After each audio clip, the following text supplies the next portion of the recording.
Oh, you want to know if they're down bad?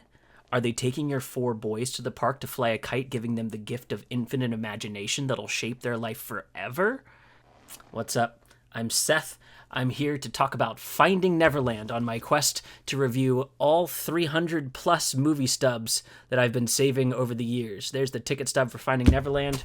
Here's the bag that we're sifting through. Oh, it's thick. It's meaty. We've got movies to talk about. This movie is starring Johnny Depp, Kate Winslet, Freddie Highmore, and Dustin Hoffman. And this is my opportunity to bring up the fact that Rotten Tomatoes is wrong about Hook. This is not the first thing Dustin Hoffman has been in that is related to Peter Pan, and of the two, Hook is his better performance. No shame on this performance, but Hook is just better. And also, Rotten Tomatoes is just fucking wrong. They're just wrong about Hook. We honestly, if we could change one movie's score on Rotten Tomatoes, what would it be? For me, it's going to be Hook. It's going to be Hook. This movie's directed by Mark Forster, who is going to pop up in this bag 2 more times. Quantum of Solace and Stranger Than Fiction. I feel good about one of those movies, so we will find out when we get to those further on. This is day 2 of 365. Now, eagle-eyed viewers, as I continue to talk about the cast, will notice that Rigetti and Mulroy from Pirates of the Caribbean, that also had Johnny Depp in it, they're in this movie as well. This happened before Pirates, though, so I guess Depp pulled them over there. I also want to apologize if me saying Freddie Highmore a bunch of times ends up putting a bunch of Good Doctor clips on your timeline. That's my bad. That is truly my bad. I apologize for that. What my young review would have been is, Mother, this movie's boring.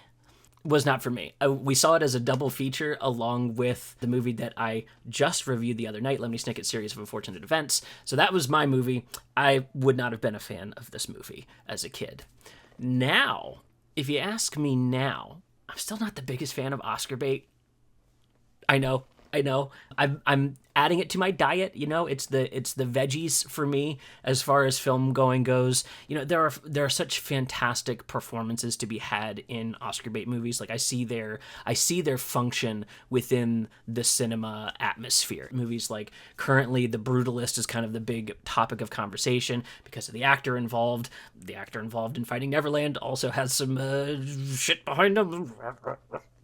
We don't have to get into all that. I think that these kinds of movies are such an opportunity for so many actors, and I think specifically in this one about how earnest Freddie Highmore is. This is a kid that we were really trying to make fetch happen with. Like, we really, really wanted Freddie Highmore to be in, like, everything at this time. He was the Jacob Tremblay of the early 2000s, and he's a fantastic actor, and he's so earnest in this, and seeing him alongside Johnny Depp, who's doing something kind of grounded here, and kind of fantastical. This isn't as goofy as the role that he's about to step into after this in Pirates of the Caribbean. So I enjoyed this one because of how important Peter Pan is to me.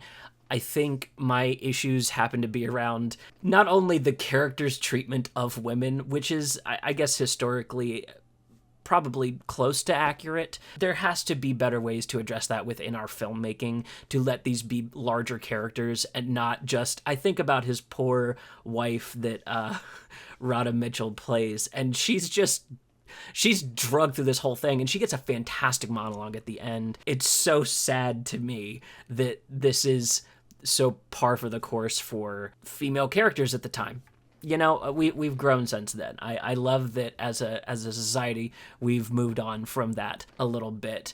I'm curious what you think. Leave a comment on what you thought of Finding Neverland. Our next movie is Phantom of the Opera. I am stoked for that one. I have not seen it, I don't think, since it came out. So this is going to be a very new, recent watch for me. Please also check out the Letterboxd, where I'm going to actually score the movie. I don't score it in these videos. If you would also check out the Patreon, you can sponsor me on this journey to do a movie a day for the next 365 days, working our way through this fat little baggie. I'm excited. This is going to be really, really fun. From there, we'll see you tomorrow.